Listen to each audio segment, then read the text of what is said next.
Every AI tool you use is tracking on you, and every transaction that you make on public blockchain is permanently on display for anyone to have a look on. We call this progress. My guest calls it a design flaw. This one is going to make you rethink what you're building on. Well, I'm not gonna lie. I mean, when I got into crypto in 2017, it was also because of the number go up, right?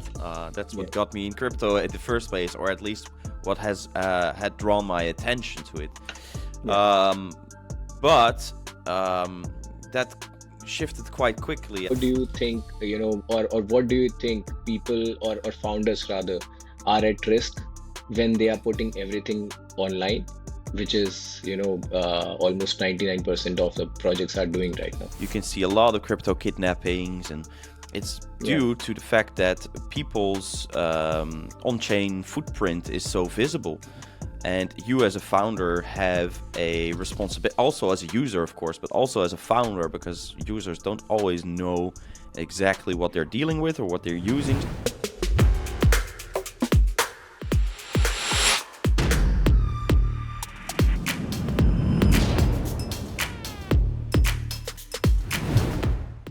Every app on your phone is watching you. Every AI tool you use is tracking on you. And every transaction that you make on public blockchain is permanently on display for anyone to have a look on.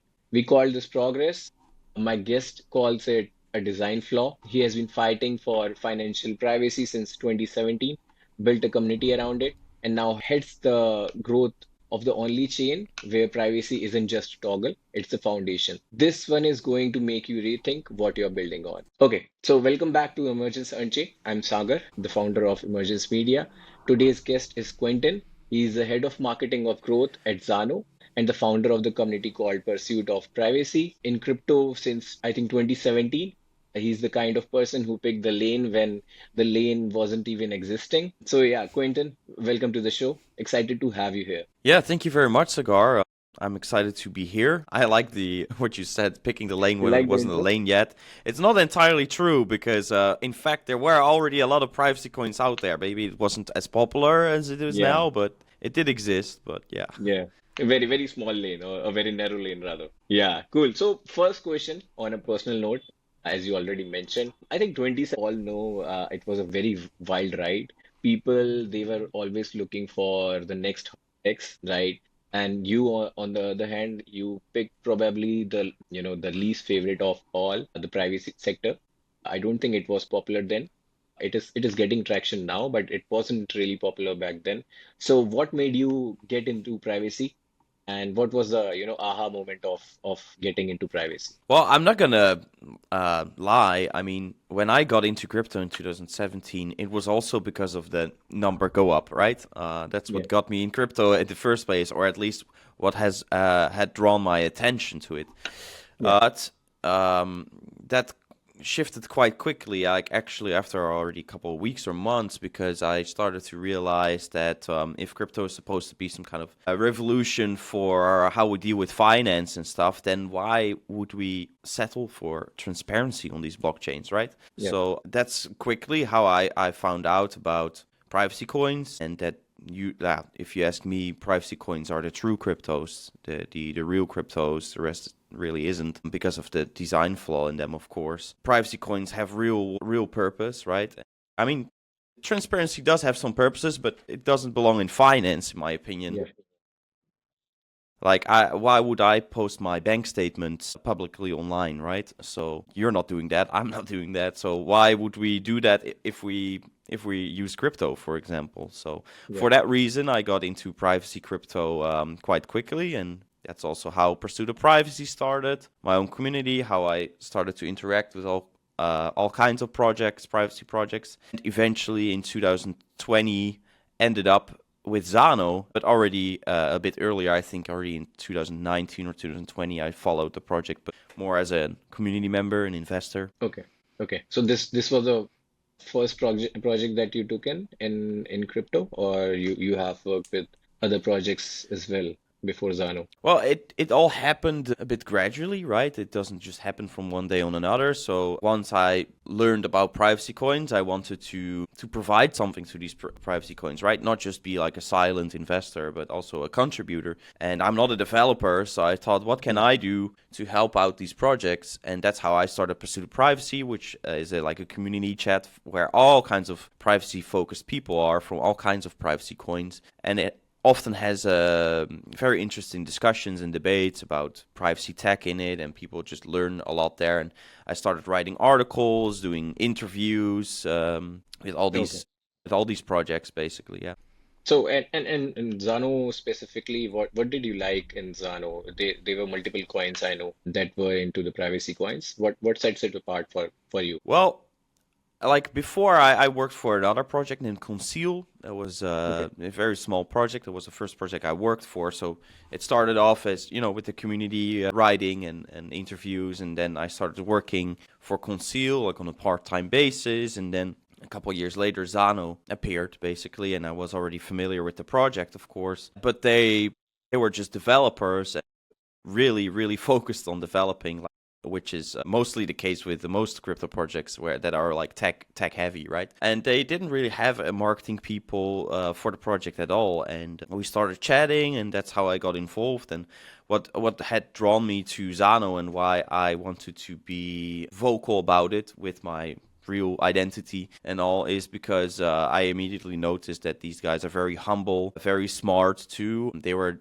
developing things that were truly unique in the space. Like, for example, the first ever privacy coin was developed by our founder, Andrei Sabolnikov. Hmm. He's the person behind the CryptoNode code base, which Monero runs on, and many, many other projects today. So without privacy coins, or at least the crypto node, wouldn't even exist today. So that intrigued me very much, and yeah, that convinced me to become involved with the project more. Yeah, that makes sense. That makes sense. I think he was one of the pioneers of crypto privacy, as you already mentioned. Talking about the other pursuit that you have, the pursuit of privacy, I think you are also running that community. Tell us about that as well. What are you doing there? What exactly is your goal there? Well, in all honesty, it used to be a very active community back in the day, 2017, 18, 19, 20.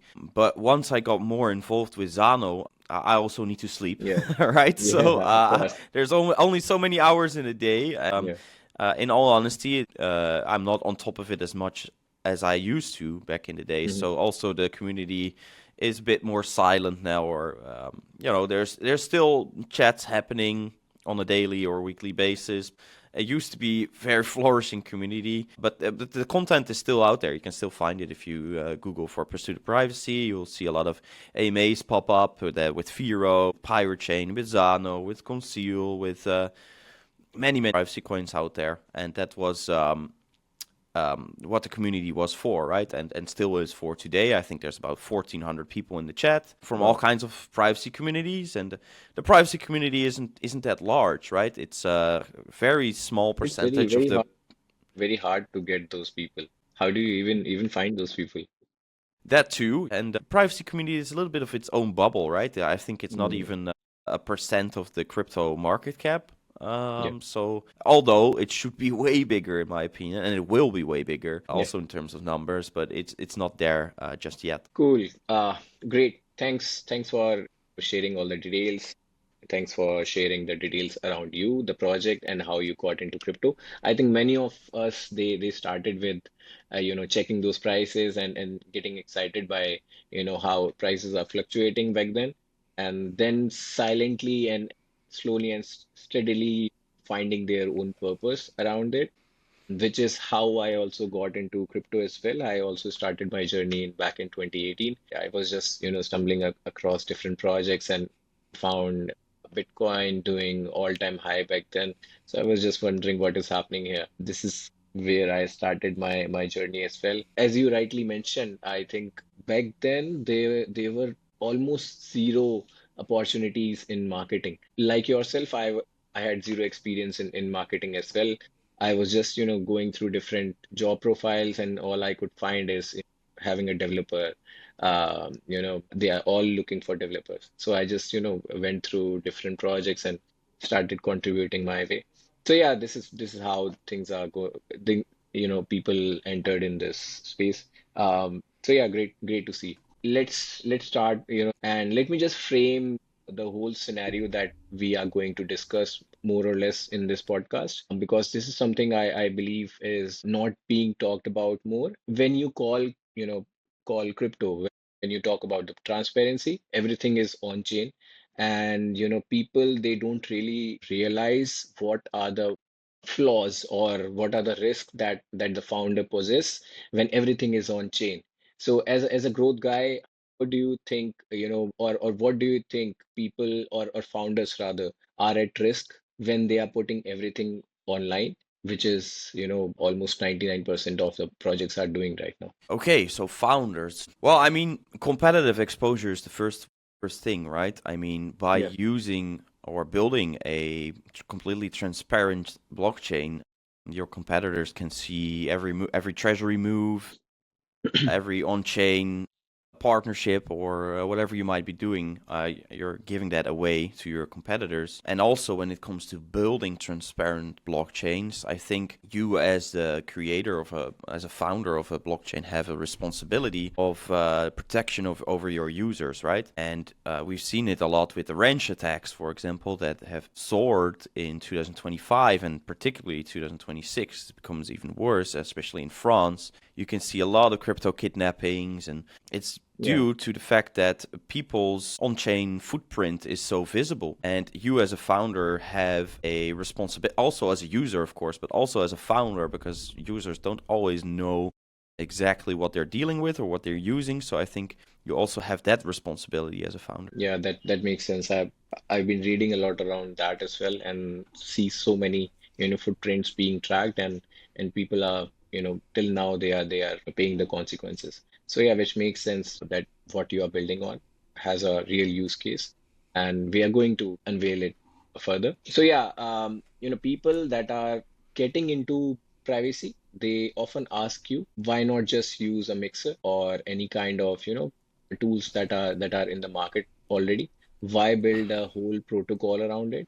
So what is your response to that? Well, privacy should always be the default for a number of reasons. Like, you create like a two-class society with optional privacy where the people that choose to use optional privacy immediately get flagged, right? So it Hmm. creates this suspicion, basically, where if you use a privacy mixer or optional privacy, like it's the case with Zcash, Yeah. you become suspicious immediately, right? And that's simply not the case with by default privacy enforced by the protocol level, like Zano does it. And also, like, using a mixer itself is like a visible on-chain event, right? People can notice that you Yeah. interacted with they can see that you interacted with a mixer. So for those reasons, I think by default privacy is just so much better because it's the default. Everyone uses it. Users usually default to whatever it works the most flawless. Sometimes they don't even know that there is a privacy option, right? So they're automatically at risk there. And then there's also the argument that sometimes when it comes to integrations, you can see it with Zcash, for example. You have the Z addresses and the T addresses. The T addresses are transparent and the Z addresses are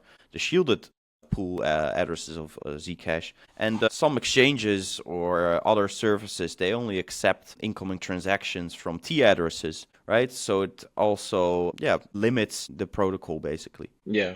Okay, cool. So at Zano, what you guys have built is basically a whole ecosystem around privacy, right?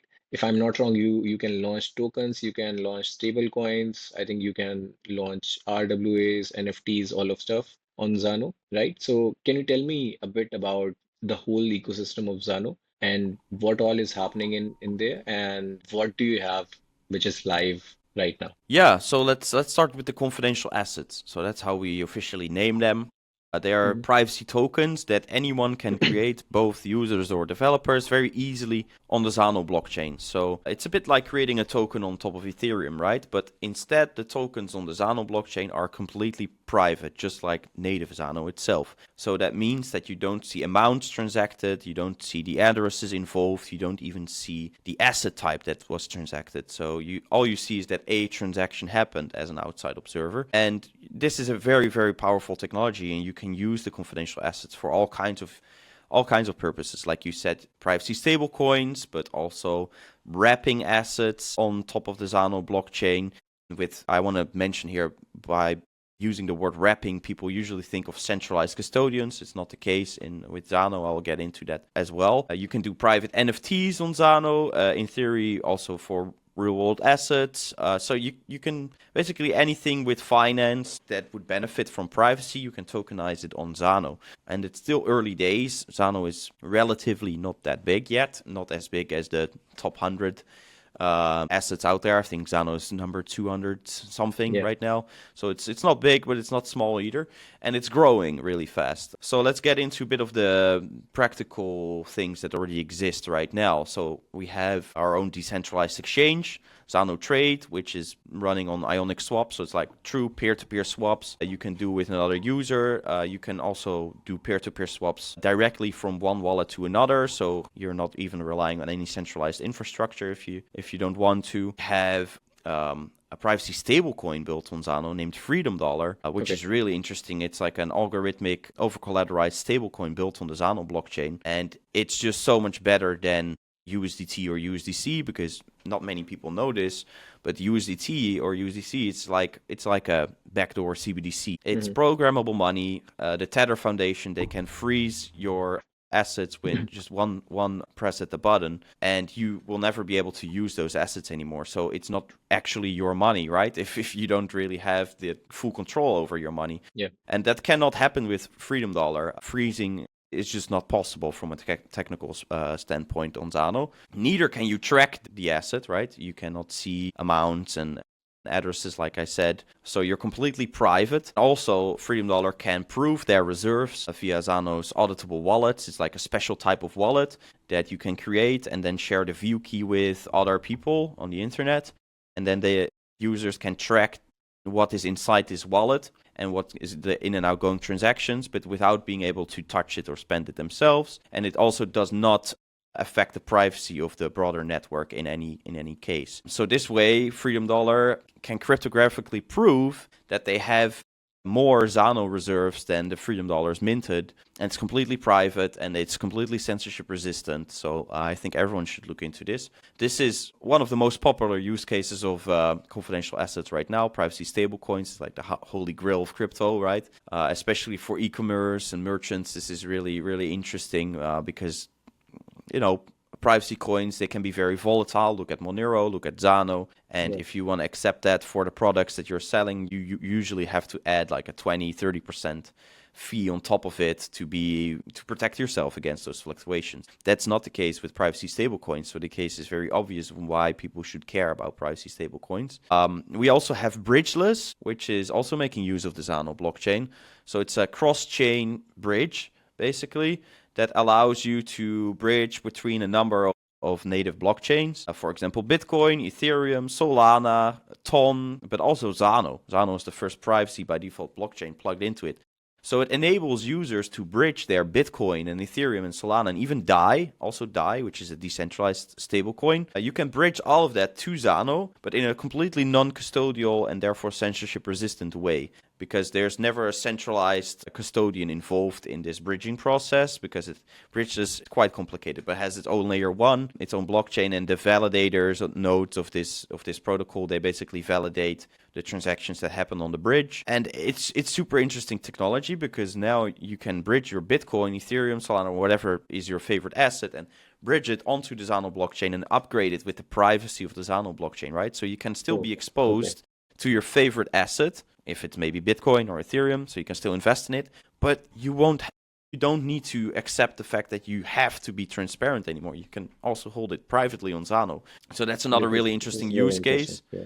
Yes, because even if you bridge it to Zano and you can just send it around within the Zano blockchain to, you can send it to me and I can send it to someone else in different smaller pieces. And then the native asset is always locked on the native blockchain. So every synthetic asset, every wrapped asset on Zano is always backed fully one-to-one by the native asset that stays locked on the native blockchain until someone bridges it back. And when it's bridged back, you can just create like a fresh Bitcoin address and make sure that the Bitcoin gets sent there. So you can also use it to remove your trace of your activities on the Bitcoin blockchain or Ethereum or you name it, whatever you used. So that's a really interesting one.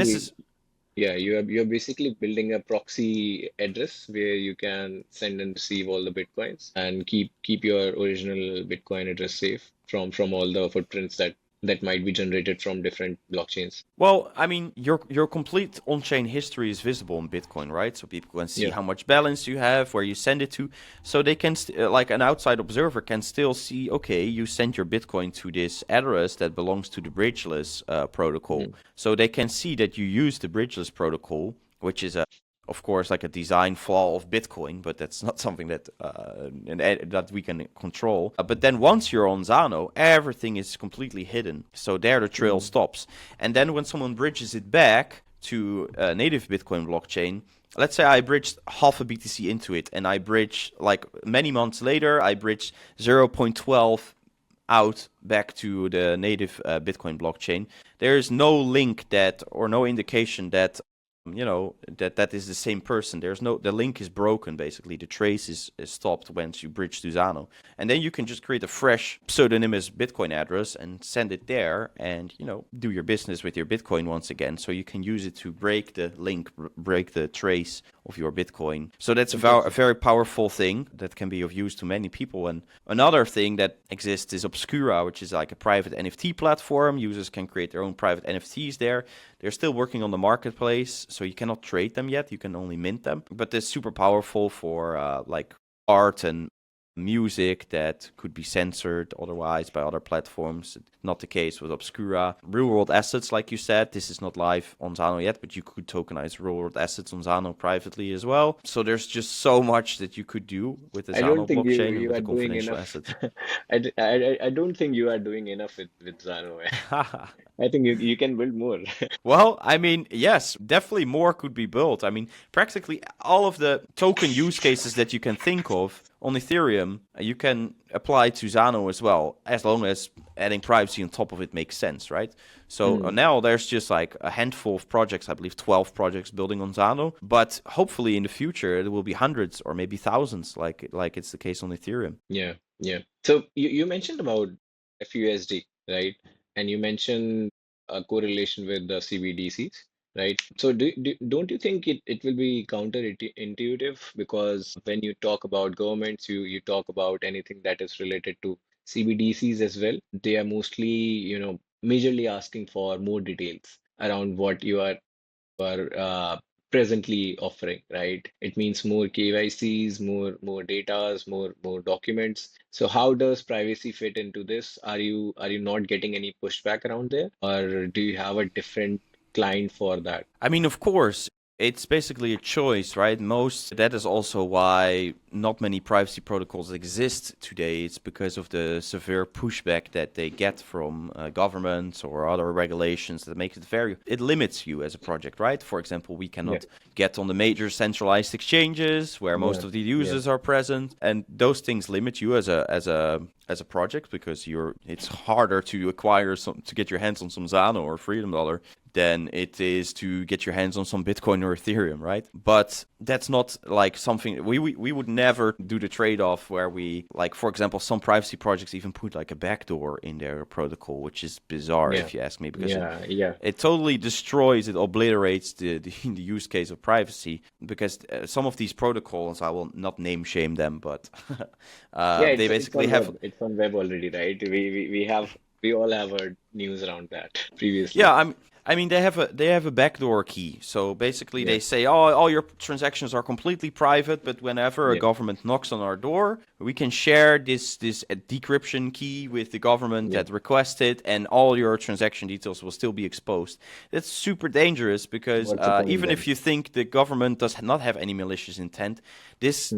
decryption key can also be leaked or hacked and end up Yeah, in the wrong hands true. regardless. So it's not censorship resistant privacy. It's not real privacy at all. Be warned that even when a protocol promises privacy to you, always make sure it's censorship resistant and has no backdoor. The code is open source. It's audited by respected people in the space. Yeah, yeah. Cool. Just a second. Sorry for that. Cool. So yeah, great. Let's talk about, we have been talking about the privacy, obviously. Let's talk about the second narrative that is floating around in the space for some time now. I think more than a couple of years now. So that is AI, right? So AI and blockchain, they both are, or they both are onto us, right? One is tracking us, whatever we are doing, whether it is emails, whether it is calendar, whether it is anything that we are doing on web, right? And the second is basically highlighting whatever we are doing, which is blockchain.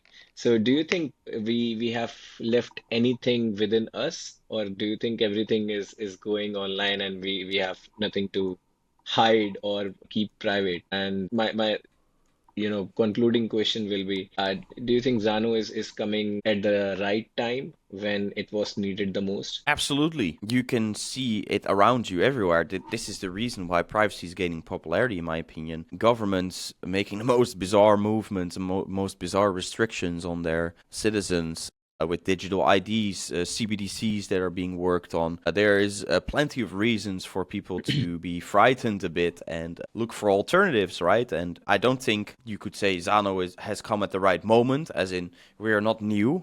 We've been Yeah, building for over a decade, right? Like, in yeah, fact, our founder created the first ever privacy coin. So, but it's good that we've been building for so long because now we have this whole infrastructure ready for people to tokenize things privately, right? To do payments privately. We're plugged into so many infrastructure providers. So now at least we have laid the foundations for an alternative, right? People don't have to settle for, CBDCs or other like stable coins where you basically don't even have control over your own money. There are alternatives. They're out there, like Zano. You just have to find them. And hopefully the people listening here today will look into it now because yeah. I'm very certain that most of them haven't even heard of Zano. We're kind of the underdog in the privacy space still. I don't And think yeah, you are we the underdog now.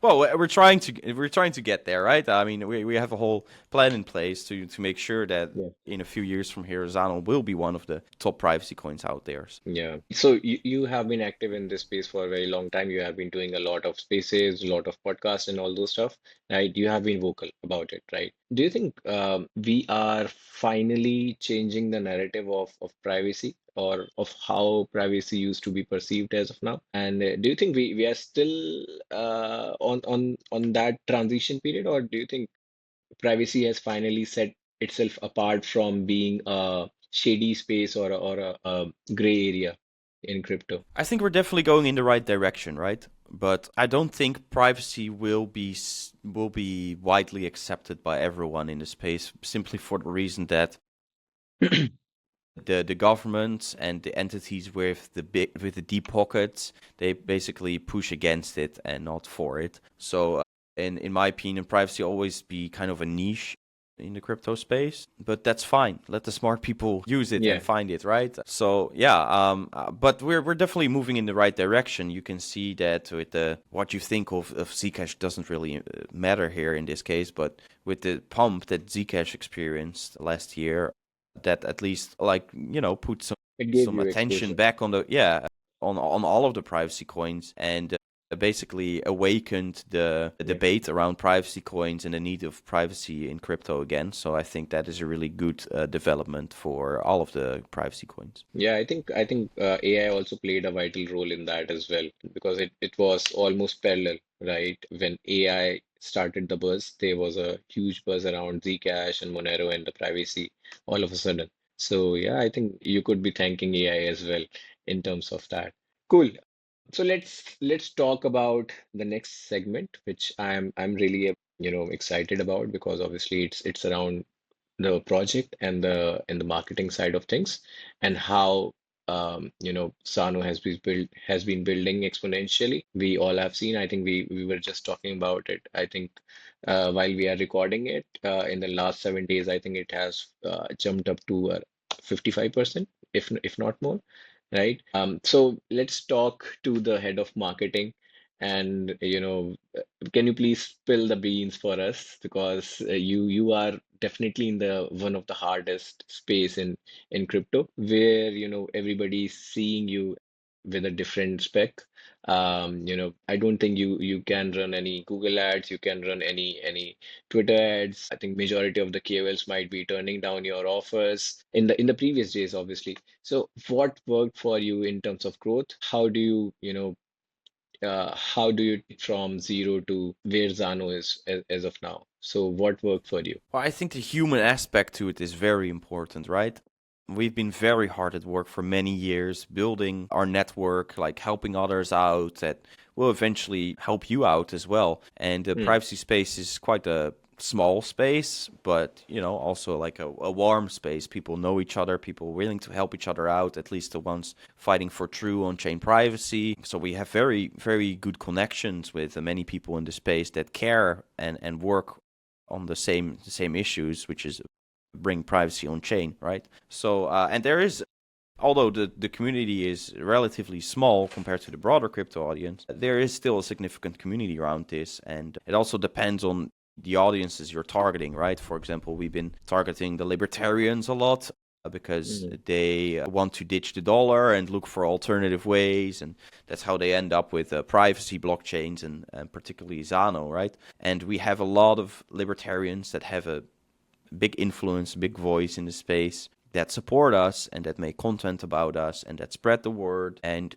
many of these people are so passionate about the project that they onboard their family, they onboard their friends, they do the same. And this is actually, kind of like a guerrilla marketing tactic, but it works. It's organic, it's purely organic, and it's just a really good form of marketing because it grows really fast that way. And people aren't really in Zano because they say, Zano soon 100x, Zano Moon will be rich. That's not what Zano is about. Zano is about being free, right? Having technology that is truly censorship resistant and empowering you as the user to make your own financial decisions. And because of that ideology, many of the people promoting Zano have like a strong bond and also feel responsible to onboard others. They kind of make it their personal mission. So I think that is one of the key reasons why we are where we are today. And even though we get a significant pushback, like we cannot list on major exchanges, or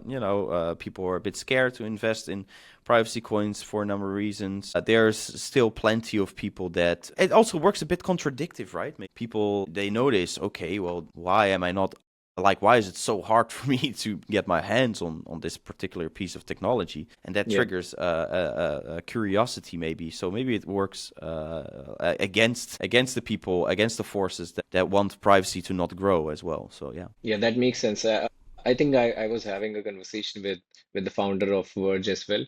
They are also into privacy and they have been building since 2014. I asked a very similar question with them as well on what is working for them or how did they build their own community. So he mentioned that he's not really marketing the product, he's actually selling the ideology, right? So since you are into the privacy space, you are actually believing in something, and there are certain people, you also mentioned that they were libertarian, that they wanted to ditch dollar, or they want to own the privacy. So in your case as well, I don't think you are even pitching the product as such. You are actually pitching the ideology which people are connected to. And I think that could be the reason why your community and privacy community in general, they have been so supportive of each other. So yeah, this is something that we all as growth marketers should be wary of, on what exactly are we talking about here. Are we just pitching the product, or are we selling something bigger than just the product feature? No, that's spot on. I mean, essentially, everyone in the space is bringing, control back to the people instead of the traditional. I don't even want to call them traditional, but the blockchains with transparency that actually bring restrictions to people compared to the Yeah. privacy blockchains that, give the user the freedom of choice again. True, true, true. So I'm sure you must have, tried a lot of things as a growth guy, as a person who might be, listening to you as, a person who is looking to make a career into privacy coins.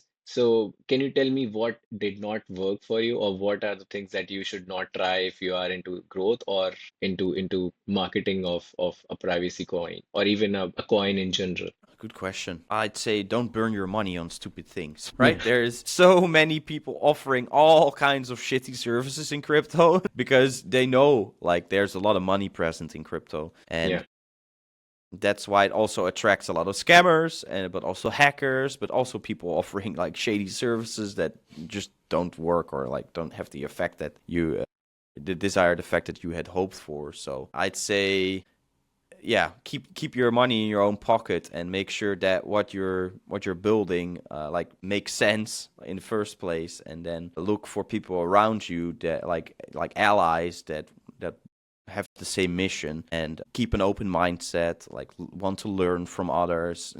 Always be objective. Don't let your emotions take over. If something doesn't work, then don't be afraid to just ditch it and take the loss and try something else that might work better, because otherwise you're just going to end up burning even more money on stupid things. yeah. That makes sense. That makes sense. And there is a lot of stupid in especially in the Web3 space. I've been seeing a lot of stupid here because they all tend to give you services that they think could be the best for you, and end of the day you are just burning money onto vanity things. So yeah, which Yeah, makes sense. and especially the influencer space is something I never understood. Like the YouTubers that will show you the next gem. Like, oh my god, I found something, guys, and it's huge, and I will upload it Yeah, today at 5 p.m. CET for all of you guys. Put it in your calendars, and then apparently this still works. People majority believe like, oh my god, this must yeah. be huge. Hmm. But in reality, this guy just got a fat paycheck to show your project, and the paychecks are so fat, it's ridiculous. Like even the smaller influencers, they like people with 20 30k followers on Twitter, they ask 5 grand a month to promote your Yeah, project, for example, true. and all of the engagement is usually fake. Like the viewers are fake, the likes are fake, everything can be fake today, especially with the usage of AI. So man, yeah, please It's a please be a careful huge for, bubble. It's a yes, huge for bubble these that they have charlatans. built. Yeah, yeah, cool. So don't spend on stupid numbers. Don't spend on stupid KOLs, and don't believe if they are telling you if they can take you to moon, basically. Cool. Okay, so let's talk about crypto, obviously, talk about the real use cases, right? Because, this is something that we don't usually associate us uh, more often, right? I don't know if that fact is right. I think over 90% of the crypto projects, they don't still have a real use case. They are just having a token and they are just shilling things and keeping the prices up and down. And this is how they are actually, creating that whole ecosystem around it. You, on the other hand, I think you already have partnered with a couple of payment merchants, right? I think if I'm not wrong, 50 million plus merchants that can access your tokens through Aeon Pay and Zibek, right? So how do you think it is working for you as so far? And can you give me some use cases on how people are spending Zano? Because I'm really curious to know how people are actually spending a privacy coin in their daily life. Yeah, that is something that we've been working really hard on lately, business development. Basically, many privacy coins, they have really cool privacy tech, and in theory, like on paper, it's like the best, and Yeah. it's Yeah. cool, but sometimes it's so private, nobody even knows how the fuck they can use it. So I think accessibility and usability is super important. Like privacy is cool, but you need to be able to use it so that you Yeah. can bring it to the people, right? So, and that's what we've been focusing very heavily on over the last couple of years. We have a lot of integrations with infra that, you know, our community can use to spend their Zano or their Freedom dollars or their whatever they might be using, the BTCX, the etc. So we have a number of things, like we have integrations with payment gateways like Coin Remitter, so that it's easy for you as a web shop to accept Zano and Freedom Dollar. But we also have Zano, I believe it's called Zano.cash, which is like a point of sale system. So you can use it like if you're like a real world merchant, like at a fair or something, and you're selling products there, you can have this on your phone. It's just type in the $50, while to convert it to Zano, the amount of Zano, and the buyer can scan this QR code and just, boom, send a transaction. So we're all making all kinds of tools to make it easy to accept and spend your Zano. When it comes to spending Zano, we recently integrated with Ion Pay, which is Okay. a payment gateway, basically, especially in emerging market countries like the Philippines and Brazil and Vietnam. This is very popular. They use QR codes to pay at the shops. You, as a user with Ion Pay, you can simply top up your Ion Pay account with Zano or Freedom Dollar, and then scan the QR code of this merchant and make the payment. And the merchant actually receives the payment in fiat money if he wants to, or in any other crypto. So the conversion happens flawlessly, automatically. And this is accepted and plugged into over 50 million merchants in the world today. And it's soon coming to Indonesia as well, which is like a huge country, of course. So it's growing really fast. We have integration with Open Crypto Pay, which enables users to spend their crypto, especially in Switzerland, a lot. The Spar supermarkets in Switzerland, you can do your grocery shopping with Zano at over Wow. 100 grocery shops at Spar stores in Switzerland. We have Zebek Network, which is really cool. It's basically a MasterCard that you can top up with crypto and with Zano and the confidential assets on Zano. And it's really cool because this way you can spend your Zano and the other assets, Freedom Dollar, anywhere MasterCard is accepted. And this is really popular in the Western world, of course. So we basically cover both the emerging countries and the Western world via these integrations. And of course, we have many more integrations on the way to make Zano spendable for anyone, regardless their location. So is this the tool that you have adopted to get the 10x numbers that you already have in terms of users Sorry, can using you different type rephrase of. that? Yeah, I'm asking you, do you think this could be the tool that you have adopted to get the 10x users that you already have to use different integrations that are already existing in this space? Yes, of course. I mean, our community also realizes it's all about usage and being able to use it, because why would you, buy something that you cannot Yeah, use? yeah. So our community is also well aware of that and also helps significantly with onboarding merchants and etc. We also have gateway addresses, which will further increase the accessibility of Zano, and it's coming to very soon. But I believe that will be your next question, so I'll save it. Yeah. Yeah, for sure, for sure. I was also trying to ask you, how does this type of integration works, right? So if you talk about all the integrations that you have already done, I'm sure they must be listed or registered somewhere, right? They must be under some jurisdiction, right? But when they are asking about all the transactions that are happening, and if they are using Zano, so I'm sure they won't be able to track who is spending all those things, or how does it work in at this end? No, I mean, of course not. There is no way to track, or like for an outside observer to track transactions on Zano, right? It's just simply not possible. If you make use of like a custodian, you trust someone, like for example, exchanges, like you hold your Zano there, then of course the exchange, if it has KYC, they have your ID and they have your transaction data of the exchange. So then you're still exposing yourself, and that could be shared with anyone requesting it. But if you use the Zano blockchain itself, like peer-to-peer, then of course this risk doesn't exist. Like it can be traced by an outside observer. But of course you can still prove your transactions by, if you decide to share your transaction details with someone, then that's your choice as the user. Okay, okay, understood, understood. Because obviously, I live in India, and there is a huge call that are being made by the government that they want to track everything that we are spending on, right? So yeah, this is why I was asking, because if you are taking into consideration to partner up with any merchants in India, I'm not sure how things are going to work. Are you in talk with anyone in India as of now?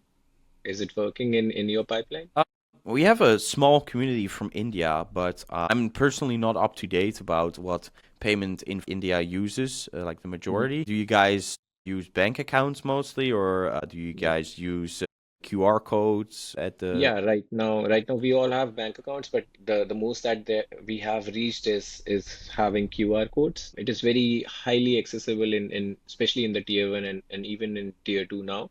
But they are very, very reluctant in terms of adopting cryptocurrencies as of now. They have been building their own liquid asset, but they are not ready to adopt cryptocurrency as per se. So yeah, which is why we are seeing a lot of surge in terms of number of users or number of people that are adopting crypto, but the people, or sorry, the companies rather, they are not willing to come into India as of now because there is so much, gray area in terms of what is working and what is not, and what you have to share with them as well. So Yeah. yeah. Yeah, I mean, take the matter in your own hands, I'd say. Check out what Yeah, is working for you there, legally, of course. yeah, yeah, But for example, if you guys use MasterCard a lot, you could yeah, check out Zebek and top up your Zebek card with. It's just like a digital wallet, right? So you can add it to your phone and just pay with it via your NFC chip at any store. It has no QIC by default. So like certain things could trigger the QIC, but if you know what you're doing, it won't trigger QIC, especially not for the lower amount. So you could perfectly fine use a Zebek card in India if MasterCard is accepted and top it up with Zano or a Freedom Dollar and spend it anywhere MasterCard works. And if that's not accepted, then look into Ion Pay with the QR codes because that is a huge infra as well. I'm not sure if it works in India, but you can yeah. look We, it we up. do have MasterCard here. Yeah, majority of us are using MasterCard as of now. Yeah. Yeah, but that is Zebek, but I'm talking about Ion Pay, which is like QR code payments. So like a Okay, different I'm not sure about. Yeah, I'll have to check. Cool. Okay, so let's talk about a few hot takes and few rapid fire questions because obviously which is where I get the most content, most highly controversial content that I can post. So yeah, I'll ask you a Okay. few questions that you have to answer, not thinking about too much, and give me your takes on that. Cool. Okay, Okay. so let's start with the first thing, which is my favorite one. So what is which is the biggest lie that you see in privacy as of now? Optional privacy is not real privacy. Yeah, cool. Yeah. So what is the one partnership, yeah, that you think could change everything for Zano? Decentralized exchanges. Not one in particular. There are a number of really cool ones out there. Torchain, Maya, Near Intent. But once we have the gateway addresses live on Zano, I think having like Zano is currently not on any major decentralized exchanges because decentralized exchanges they need balances to work with, right? Okay, okay, And balances are hidden on Zano. And with via the gateway addresses, we okay. will allow decentralized exchanges to be able to integrate and list Zano. So this makes Zano less reliant on centralized exchanges. So that would be a major game changer for Zano. That's very interesting. Okay, okay. So if I was a founder, what can I do to stop leakage of, the data that is on chain? If I'm not into privacy or a founder of Zano, of course. Adopt a privacy chain. Start using privacy chains like Zano. Yeah, yeah. So, okay, cool. What is the, one metric that you can share with us to showcase that Zano is really building and it's not just another privacy coin? One metric. Oh, it's hard with metrics with privacy coins because you don't really have like number of holders visible, right, on chain because it's Yeah, not visible. But we do have alias registrations going up really hard lately. It's like a on-chain username that you can register on the Zano blockchain. About 80% of our total supply is being staked, so staking participation is extremely high on Zano. Our follower count on the socials are also going up.